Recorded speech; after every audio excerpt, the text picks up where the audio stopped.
지난주에 이어서 교회의 존재 목적 6번째, 섬김에 대해서 은혜를 나누겠습니다. 지난주에는 내가 원하는 섬김, 내가 하고 싶은 섬김이 아닌 하나님의 인도하심에 따라서 섬기게 될 때 하나님의 놀라운 은혜가 임한다고 그렇게 말씀드렸습니다. 어떠한 은혜가 임합니까? 하나님의 인도하심 따라 섬기게 되면 하나님의 위대한 사역에 동참할 수 있고 나의 연약함, 나의 실수마저도 크게 쓰신다고 그렇게 함께 은혜를 나눴습니다. 자, 그런데 정말입니까? 여러분의 삶 가운데 하나님 인도하심 따라 섬겼더니 하나님께서 이렇게 역사하시더라. 하나님의 그 위대한 사역이 나를 이렇게 쓰시더라. 내가 비록 조금 실수했을지라도 나의 연약함일지라도 하나님께서 그것을 통해서 더 귀하게 쓰시더라 하는 이러한 경험들이 있으십니까? 고개를 끄덕이시는 분도 계시고 무표정하게 계시는 분도 계신데요. 이런 은혜들이 저와 여러분들 가운데 있기를 간절히 소망합니다. 하나님의 말씀이기에 분명 하나님께서는 하나님의 인도하심 따라 섬길 때 놀라운 은혜를 부어주십니다. 위대한 사역에 동참하게 해주시고 그리고 나의 연약함, 나의 실수마저도 사용하십니다. 오늘 본문 앞에 8절 그리고 9절을 한번 보시기 바랍니다. 계속 본문을 보기에 열왕기상 17장을 펴보시고요. 자, 또다시 하나님의 말씀이 엘리야에게 임하고 있습니다. 그런데 그 말씀, 8절과 9절 말씀의 내용을 자세히 살펴보면 아멘 하기에, 고개를 끄덕이기에 조금은 어려운 그런 내용들입니다. 지금 엘리야가 어떤 상황입니까? 하나님 말씀이 임해서 담대하게 아합 왕 앞에 가서 가뭄이 올 것이라 왕을 협박하고는 바로 도망쳐서 그릿 시냇가에 숨어있는 그런 상황입니다. 이 그릿 시냇가, 이곳은 숨어있기가 굉장히 좋은 곳이었습니다. 왜냐하면 그냥 물이 흐르는 시냇가가 아니라 이 그릿이라는 표현은 우리말로 번역하면 골짜기입니다. 골짜기. 골짜기란 무엇입니까? 산과 산 사이에 움푹 파인 곳, 절벽과 절벽 사이에 푹 파인 그곳을 바로 골짜기라고 하죠. 이곳에 있으면 누군가 산을 넘기 전에는, 절벽을 넘기 전에는 안전하게 숨을 수 있는 그런 곳이었습니다. 문제는 뭡니까? 먹을 게 문제인데 하나님께서 어떻게 역사하십니까? 까마귀를 통해서 아침 저녁으로, 아침 저녁, 먹는 것은 무엇을 주셨다고요? 까마귀가 먹는 그 음식을 줬으면 굉장히 애매할 텐데 떡과 고기, 원어를 보면 빵과 고기를 주셨다고 그렇게 말씀합니다. 또 물은 시냇가가 있으니 떠서 먹으면 되었을 것입니다. 자, 안전하게 있을 그곳이 어떤 일이 벌어집니까? 7절을 보시면 이제 자신이 선포한 그리고 하나님께서 역사하시는 일로 인해서 기근이 그 땅에 임했고 점점 시냇물이 말라갑니다. 이제는 더 이상 숨기 어려운 그곳이 되었습니다. 자, 이제 그런 상황에서 하나님께서 그에게 말씀하셨는데 그에게 어디로 움직이라고 말씀하십니까? 사르밧으로 가라고. 사르밧으로. 자, 시돈에 있는 사르밧이라는 마을로 가라고 하는데 이 말씀이 순종하기가 엘리야로서는 굉장히 불편하고 어렵습니다. 자, 야고보서를 보면 엘리야도 우리와 성정이 같은 사람, 우리와 똑같은 사람이라고 그렇게 성경은 말씀하고 있습니다. 우리가 힘들면 엘리야도 힘겨워할 것이고 또한 하나님의 말씀 받고 주저할 그런 상황에서는 주저할 사람이 바로 엘리야였습니다. 우리와 별 다를 바 없는 특출나지 않은 사람. 그릿 시냇가에서 사르밧까지 거리가 한 100km 정도 떨어졌습니다. 100km. 원주에서 서울 가는 정도. 자, 문제는 뭡니까? 지금으로부터 2800년 전입니다. 길이 좋았을 리가 없고요. 중간에 쉴 수 있는 곳, 먹을 수 있는 곳, 마실 수 있는 곳 당연히 부족했을 것입니다. 아예 없지는 않았을 겁니다. 그런데 문제는 무엇입니까? 있는 그곳을 사용할 수가 없습니다. 왜냐하면 지금 엘리야의 상황이 어떤 상황입니까? 아합 왕 이세벨을 피해서 도망다니는 그런 상황입니다. 이 그릿 시냇가에서 이 북왕국 이스라엘에서 저 남쪽 시돈에 있는 사르밧까지 제대로 나와 있는 길로 갈 수 없는 그런 길목에 다 군사들이 배치되어 있을 것이기에 산길로 아니면 없는 길을 돌아서 가야 되는 그런 상황이었습니다. 물론 100km라는 거리, 걷는 것으로는 굉장히 힘겹겠지만 이때 당시에는 아주 먼 거리라고 할 수 없습니다. 아브라함이 갈대아우르 에서 하란에서 가나안 땅까지 이동했던 거리를 생각하면 또 신약에서 사도 바울이 전도 여행을 통해서 움직였던 거리를 생각하면 100km라는 거리는 그렇게 먼 거리가 아닙니다. 그런데 문제는 군사들이 깔려 있고 길이 아닌 곳으로 숨어가야 한다는 그런 어려움이 있습니다. 더군다나 이 사르밧과 이 그리시네가와 사르밧 사이에는 광야까지도 있는 그런 쉽지 않은 여정입니다. 자, 그런데 더 큰 문제는 무엇이냐면 그곳에 가더라도 편안히 쉴 곳, 편히 숨을 수 있는 그런 곳이 아니라는 겁니다. 이 사르밧은 시돈 땅에 있었는데 시돈의 왕이 누구냐 하면 바로 이세벨의 아버지 엘바알입니다. 아합 왕보다 더 엘리야를 미워했던 것이 이세벨입니다. 이 이세벨의 아버지가 다스리고 있는 그 땅, 그곳에 자신을 보내고 있는 겁니다. 더 당황스러운 것이 있습니다. 집도 절도 없는 곳에 이역 땅에 가야 되는데 누구를 통해서 너의 필요를 채워주시겠다고 말씀하고 계십니까? 과부를 통해서, 한 과부를 통해서 그에게 명령하여 내게 음식을 주게 할 것이라고 말씀하고 있는데, 자, 과부, 고대 근동은 남성 중심의 사회였습니다. 잘 아시는 것처럼 여성은 사람의 세는 숫자에도 포함되지 않은 그런 시대였죠. 이 고대 근동에 발굴된 법전의 내용을 보면 현대인의 시각으로는 도저히 이해할 수 없는 그런 문구들이 있습니다. 더군다나 여성에게 대한 것은 정말 가혹합니다. 어떤 내용들이 있냐면 여성이 정절에 대한 의심을 받게 되면 신성한 강물에 뛰어들어서 자신의 무죄를 스스로 입증해야 됐었습니다. 그런데 이 방법이 굉장히 가관입니다. 여성이 어떻게 몸에 돌을 묶어서 강물에 뛰어드는 겁니다. 그런데 정절에 문제가 없는 죄가 없으면 누가 살려줄 것이라고. 신이 살려줄 것이기에 죄가 없으면 스스로 헤엄쳐서 나올 것이라고. 법전에 그런 문구가 있습니다. 남편이 아주 독한 마음을 품고 엄청나게 큰 돌을 온몸에 꽁꽁 묶어서 강에 던져버리면 어떤 일이 벌어지겠습니까? 어느 여자가 그것을 풀고 나오겠습니까? 또한 여성은 재산권이 있지 않았습니다. 또 재산을 상속받을 권리도 없었습니다. 민수기 27장을 보시면 므낫세 자손의 슬로브앗이라는 사람의 딸들이 모세 앞으로 나옵니다. 그러면서 요청을 하는데 이 슬로브앗에게는 아들이 없었던 겁니다. 딸만 5이 있었는데 이 슬로브앗이 광야에서 죽었습니다. 그러자 그가 가지고 있던 기업들이 그의 형제들에게로 돌아가는데 이 슬로브앗의 딸들이 요청을 하는 겁니다. 아버지의 기업을 우리에게 상속해달라고.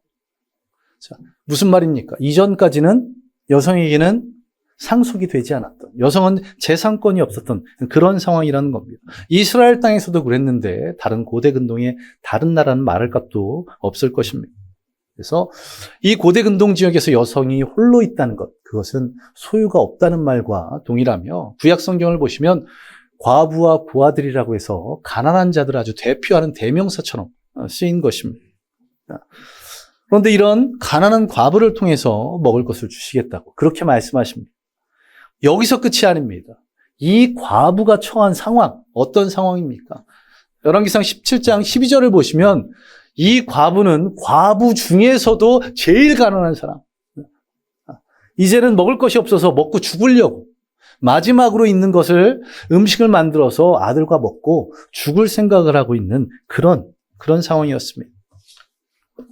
하나님께서 엘리야에게 사르밧으로 가라고 하시는 그 명령, 그것은 가는 과정도 쉽지 않고 위험합니다. 또한 간다고 해서 문제가 해결되는 것도 아닙니다. 그런 어렵고 힘든 곳에 가라고 말씀하고 있습니다. 가난한 과부에게 몸을 의탁해서 살아야 됩니다. 하나님께서 놀랍게 역사하실 것이라는 믿음이 있어야지 갈 수 있는 그곳이 바로 사르밧입니다. 그런데 하나님께서 말씀하시자 엘리야는 어떻게 합니까? 성경을 보시면 단 한 번의 고민 없이 그 말씀에 그대로 순종해서 나아가는 것을 보게 됩니다. 만약 엘리야가 이 하나님 말씀에 순종하는 그런 모습이 없었다면 하나님 왜 하필이면 사르밧입니까? 거기 다스리는 왕이 나를 죽이려 하는 이세벨의 아버지 엘바알이라는 거 하나님 아시지 않습니까? 사르밧은 아는 사람도 없고 또한 가본 적도 없는 그런 곳입니다. 더군다나 가난한 과부에게서 어떻게 살겠습니까? 만약 이렇게 불평하면서 불순종했다면, 그리고 자신의 생각과 계획대로 다른 숨을 곳을 찾았다면 어떻게 되었겠습니까? 엘리야는 하나님의 역사하심을, 하나님의 일하심을 체험하지 못했을 것입니다. 사르밧이라는 외딴 곳에서 과부를 통해서 자신을 먹이시는 그 하나님의 역사하심을 체험하지 못했을 것이고, 이 하나님의 일하심을 경험하지 못했다면, 이 체험들이 없었다면 평범한 엘리야였기에 믿음이 성장하지 못했을 것입니다. 그랬다면 믿음 없이 갈멜산에서 바알 선지자들과 대적할 수 없었을 것이고, 그 승리를 맛보지 못했을 것입니다. 또한 북왕국 이스라엘에 새로운 왕을 세우는 일들도 감당하지 못했을 것입니다. 주님 말씀에 기꺼이 순종했기에 하나님의 일하심을 경험했고, 그 체험을 통해서 믿음이 자랐기에 우리와 동일했던 평범한 엘리야가 선지자 엘리야가 될 수 있었던 것입니다. 이러한 은혜가 저와 여러분들 가운데 있기를 간절히 소망합니다.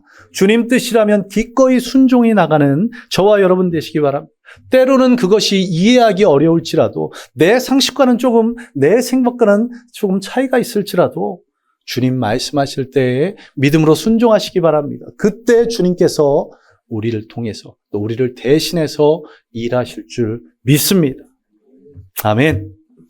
다시 열왕기상 17장을 보시기 바랍니다. 자, 말씀에 순종해서 사르밧으로 갔고, 그렇게 믿음으로 나아갔을 때 하나님께서 어떻게 역사하십니까? 자, 오늘 본문 앞을 보시면 이렇게 순종했던 엘리야뿐만 아니라 또 한 사람이 순종하는 것을 보게 됩니다. 바로 이 사르밧에 있는 하나님이 말씀하셨던 한 과부, 이 사르밧 여인입니다. 지금 엘리야가 살았던 그 시대에 북왕국 이스라엘은 아합 왕이, 또 백성들이 바알을 섬기고 있었지만 남왕국 유다는 어떻습니까? 선한 왕 여호사밧이 다스렸기에 남왕국 유다에는 하나님의 사람들이 있었습니다.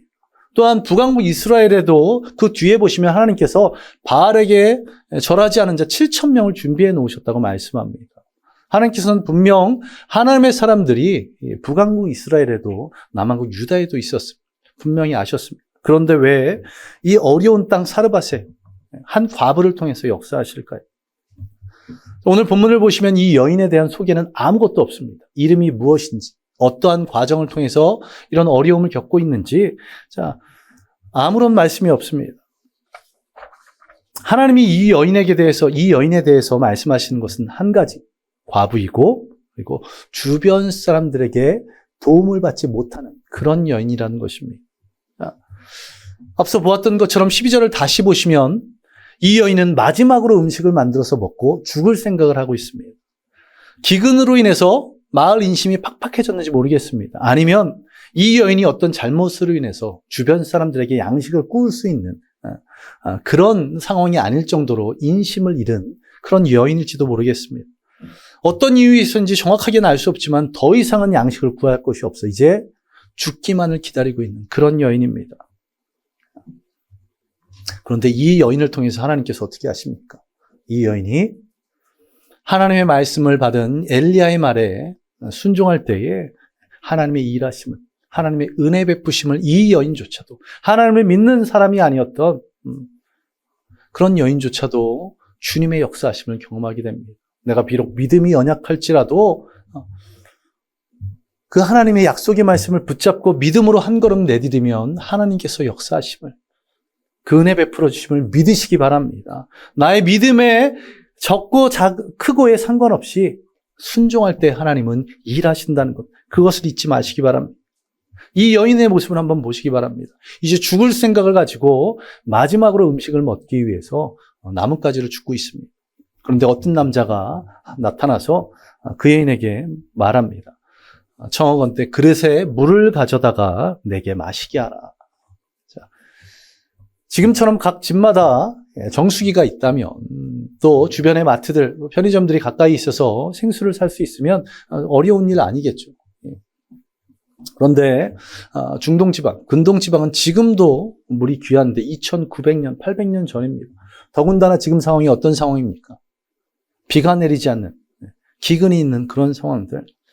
자, 물 한 잔 달라는 그 나그네의 청이 상당한 수고를 해야 되는, 이제 물이 말라서 마을 주변에 가까이 있는 우물들은 물을 푸기 힘들었을 것입니다. 먼 곳까지 가서 물을 길러야 했던 그런 상황. 더군다나 이 여인의 처지가 어떻습니까? 이제 마지막으로 먹고 죽으려고 하는 상황. 그런 처지입니다. 이 여인도 배고프다고, 우리나라처럼 배고프면 물을 대신 막 퍼먹는 그런 일들이 예전에 있었다고 하는데, 그럴 수 있는 상황이 아닙니다. 물조차도 아주 아끼고 아껴서 먹어야 되는 그런 상황입니다. 더군다나 이 여인의 심정을 한번 생각해 보시기 바랍니다. 이제는 죽을 생각을 하고 있는 상황. 누가 뭔가를 부탁했을 때 그냥 편안하게 해줄 그럴 마음이 아닌 그런 상황이었습니다. 자, 그런 상황에도 불구하고 이 여인이 어떻게 합니까? 뭐라고 특별한 말 없이 그 요청에 수긍하면서 물을 가지러 갑니다. 그런데 여기서 그친 것이 아니죠. 거기에 더해서 11절에 보시면 이렇게 말합니다. 그 여인이 가지러 갈 때에 엘리야가 그를 불러 이르되 청하건대 내 손에 떡 한 조각을 내게로 가져오라. 내 손에 떡 한 조각을 내게로 가져오라. 제가 어린 시절 이 구절을 보면서 이게 속담의 한 구절이구나. 바로 벼룩의 간을 빼먹는다. 이게 이제 마지막 거 가지고 먹고 죽을 생각하고 있는데 그거 나에게 달라고. 이 여인에게 정말 고통스러운 요청입니다. 그리고 화가 날 만한 그런 일입니다. 이제 먹고 죽으려고 하는 그런 상황. 자, 사랑의 하나님, 은혜의 하나님이 왜 이렇게 경우 없게 하실까요? 그런데 이런 절박한 상황 가운데 하나님의 약속의 말씀이 이 엘리야를 통해서 이 여인에게 주어집니다. 오늘 본문을 보시기 바랍니다. 자, 13절 그리고 14절 우리 성경을 보면서 우리 한 목소리로 함께 봉독하겠습니다. 먼저 13절입니다. 우리 시작. 엘리야가 그에게 이르되 두려워하지 말고 가서 내 말대로 먼저 그것을 나를 위하여 작은 떡 한 개를 만들어 내게로 가져오고 그 후에 너와 내 아들을 위하여 만들라. 말 참 얄밉게 하죠. 먼저 나에게 가져오고 그 후에 먹으라고. 그 후에 먹으라고. 자, 그런데 그것으로 그치면 정말 싸가지 없는 사람인데 그 다음 14절을 한번 보시기 바랍니다. 어떻게 말씀하고 있습니까? 이스라엘의 하나님 여호와의 말씀이 나 여호와가 비를 지면에 내리는 날까지 그 통의 가루가 떨어지지 아니하고 그 병의 기름이 없어지지 아니하리라 하셨느니라. 하나님이 내게 말씀 주셨는데 내가 하나님 말씀에 순종하면 그 통에 가루가 떨어지지 않고 그 병의 기름이 없어지지 아니하리라. 자, 그리고 이 말씀을 얼마나 믿었는지는 모르겠습니다. 그런데 순종했습니다. 쉽지 않은 상황, 결코 쉽지 않은 상황에서 순종했습니다. 자, 떡을 구워서 엘리야에게 갖다 주고 자기들이 먹음으로써 어떤 일이 벌어집니까? 그 후에 하나님의 이 약속의 말씀이 그대로 이루어지는 것을 보게 됩니다. 이처럼 하나님의 약속의 말씀을 믿고 그 말씀에 순종할 때 하나님의 능력이 나타날 줄로 믿습니다. 하나님께서 일하실 줄로 믿습니다. 그런데 어떻습니까? 우리는 이 하나님의 말씀이 우리의 삶 가운데 이루어질 그런 많은 날들이 있는데 그것을 우리의 스스로 어떻게 발로 걷어찰 때가 있습니다. 하나님 말씀하실 때 순종하지 못해서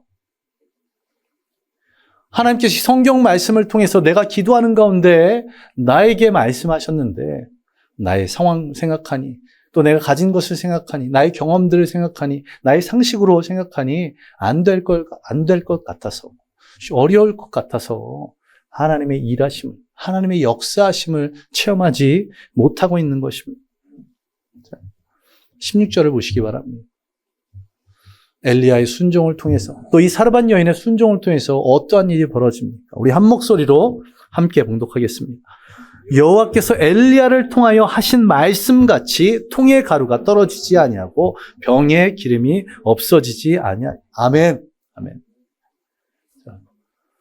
통의 가루가 떨어지지 않고 병의 기름이 없어지지 않은. 먹는 거는 이제 근심 걱정이 사라진 그런 상황입니다. 어떻게 했더니 바로 앞에 구절들을 보시기 바랍니다. 여호와께서 엘리야를 통하여 하신 말씀 같이 엘리야의 생각대로가 아닌 여호와께서 엘리야를 통해서 하신 말씀, 이것이 중요합니다. 내가 섬기는 그 섬김의 자리에서 주님 말씀에 의지해서 선포하시기 바랍니다.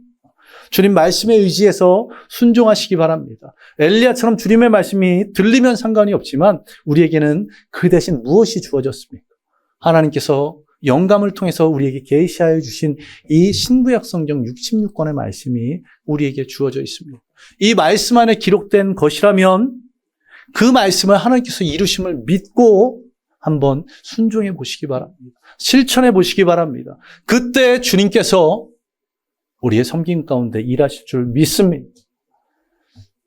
오늘도 광고 드렸던 것처럼 또 사무처에도 말씀드렸던 것처럼 작은 교회이지만 많은 분들이 섬김의 자리에 있습니다. 목회자들이 이 섬김의 자리에 성도님들을 세울 때 가장 걱정하는 것이 무엇이냐면 섬김 가운데 지치지 않을까 하는 그런 것들. 왜 그렇습니까? 여러분들이 저처럼 이 섬김, 이 교회의 사역에만 전념할 수 있는 그런 상황들이 아니시지 않습니까? 세상에서 일을 하시는 분들입니다. 세상에서 일이 쉬우신 분. 저는 내가 지금 하고 있는 일이 제일 쉬웠어요. 이런 분. 아마 한 분도 없을 것입니다. 정말 쉽지 않은. 예전에 이야기를 들었는데 한 집사는 자신이 일터로 가는 그거에 저녁마다 악몽을 꾼 그런 일이 있다고 할 정도로 세상의 일이 쉽지 않죠. 그러다 보면 어떻습니까? 하나님의 사역에 집중하지 못하는. 자, 이런 인간적인 생각들 때문에, 나의 판단 때문에 때로는 하나님의 그 섬김의 자리에 순종하지 못하는, 그리고 섬긴다 해도 어떻습니까? 지치고 힘들고 낙심하는 그런 경우가 있습니다. 그런데 하나님께서는 왜 섬기도록 하셨을까요? 왜 우리에게 이 섬김의 자리를 허락하셨습니까? 정말 힘들고 지치도록 하시기 위해서요? 아닙니다. 이 섬김의 자리를 통해서 무엇을? 바로 우리의 믿음의 성장을, 우리가 하나님의 사람으로 변해감을 위해서 우리에게 이 섬김의 자리를 주신 것입니다. 바로 누구처럼? 이 엘리야처럼 우리와 성정이 같은 사람, 우리와 별 차이가 없는 동일한 사람 엘리야도 무엇을 경험해서? 지금 우리가 보고 있는 이 시점의 엘리야는 위대한 선지자 엘리야, 그런 엘리야가 아닙니다. 그가 어떻게 변해나갔습니까? 이런 하나님의 나라를 위해서 또 하나님의 일들에 쓰임받고 순종하며 이러한 체험들을 통해서 아방에서 도망쳤지만 그리스네가에서 먹이시는 그 하나님, 또 사르밧으로 가라고 하셔서 가라고 했더니 이 사르밧 과부의 집에 가루와 기름이 떨어지지 않는 그런 역사하심을 통해서 뒤에 이 사르밧 과부의 여인이 갑자기 죽게 되었는데 그를 안고 기도하자 이 여인의 아들이 살아나는 이런 체험들을 통해서 섬김의 자리에서 하나님의 일하심을 체험했더니 그의 믿음이 점점 자라서 평범했던 엘리야가 위대한 선지자 엘리야가 될 수 있었던 것입니다. 여러분의 섬김을 통해서 여러분의 믿음이 자라가기를 간절히 소망합니다. 섬김 가운데 내가 열심히 하려고 하는 것이 아니라 그냥 말씀에만 순종하시기 바랍니다. 하나님께서 일하실 줄 믿습니다. 그 섬김의 자리를 통해서 하나님의 일하심을, 하나님의 선한 길로 역사하심을 체험하는 저와 여러분 되시기를 간절히 소망합니다. 이 은혜가 얼마나 감사한지 제가 금요일 날 우리 청년들을 만난 자리에서 그런 얘기를 합니다. 요즘 하나님께서 하나하나 일들을 이루어 가신다. 제가 작년까지만 해도 딱 2개월 전까지만 해도 어떤 마음이 있었냐면 주말에 설교 하나 두 개만 좀 줄였으면 좋겠다. 토요일 새벽 예배, 주말에 토요일 새벽 예배, 오후에는 청년부 예배, 주일에는 주일 1, 2부 예배, 학생부 예배, 또 월요일 새벽 예배를 준비해야 되지 않습니까? 설교 5개가 이렇게 짬뽕이 돼서 헷갈리는 겁니다. 그런데 요즘은 어떤 마음을 품고 있냐면 이 설교 5개를 준비하는 가운데 하나님께서 어떻게 역사하실까요? 서로가 서로에게 선한 영향을 미치는 것들을 경험하고 있습니다. 하나님께서는 언제나 선한 길로 인도하심을 믿으시는 저와 여러분 되시기를 간절히 소망합니다. 이런 체험을 통해서 우리의 삶 가운데, 우리의 섬김 가운데 불평이나 부정적인 생각들이 사라지고 하나님의 일하심을, 하나님의 역사하심을 경험하고 우리의 믿음이 날마다 자라가기를 간절히 소망합니다. 이 자리에 있는 한 분 한 분의 성도님들이 이 귀한 섬김을 통해서 평범했던 엘리야가 위대한 선지자가 된 것처럼 정말 평범했던 우리가 위대한 믿음의 사람이 되기를 간절히 소망합니다. 우리 함께 기도하겠습니다.